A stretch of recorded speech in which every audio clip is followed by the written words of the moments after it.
To start, sketch your bear following the drawing guide. This is sped up a lot. You should be drawing very slowly and sketching very lightly. Once you're happy with your sketch, it's time to start painting. You're going to be using Biggie Cakes for this, so make sure that you are wiping off your brush really well before dipping it into another color. We're going to use the flat brush so that we can get really crisp lines on the edges of what we're painting. A good tip is to work your way inward. Start on an edge and work your way in. Once you're done painting the background, you can add a few details to the ground of your painting. Next, it's time to get a little bit of a skinnier brush and work on the details of your bear. I like to start on the inside and work my way out because the background is still a little bit wet. If you're doing any color mixing like I'm doing with the lighter parts of the bear, you need to do that on the bear itself, not in the Biggie Cake. A little bit of dark color goes a long way, but you can mix your brown and your orange and your yellow to get some lighter shades of color.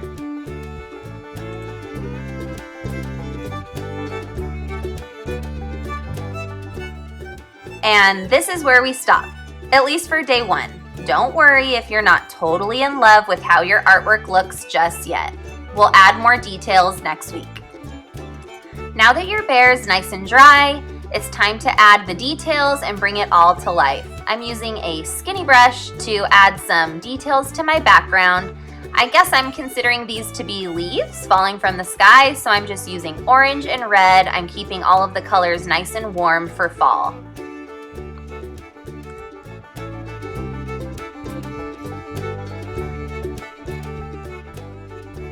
Being sure to rinse off my brush really well before dipping it into a new color, I'm going to go ahead and get some brown on my brush and paint in some texture for the ground.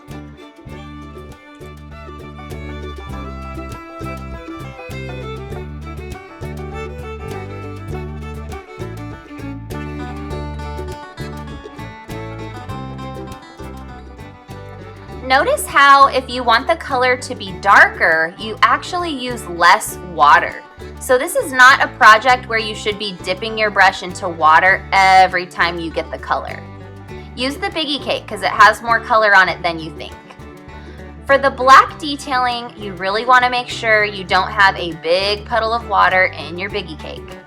You want to use really careful strokes to carefully outline your bear and add all of your good details to bring it to life. Imagine that your paintbrush is like a ballerina. You want to stay on those tippy toes. It helps me to sometimes grip my paintbrush down like a pencil, down towards the bottom when I'm painting some of these details.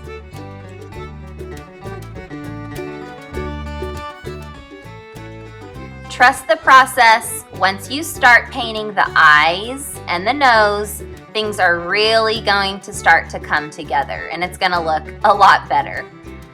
You can leave little highlights where you want them on your nose and eyes.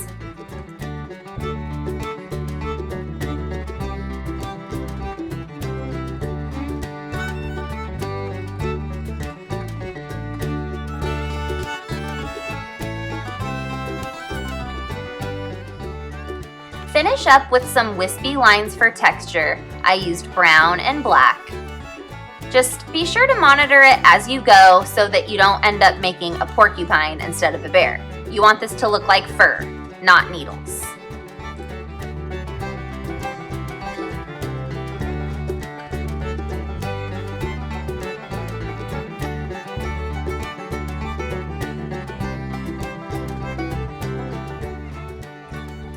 Lastly, take your black and carefully outline your birch trees to bring those to life. Once you're done outlining, you're going to make horizontal wispy lines to add some texture to your trees and make them look like birch trees.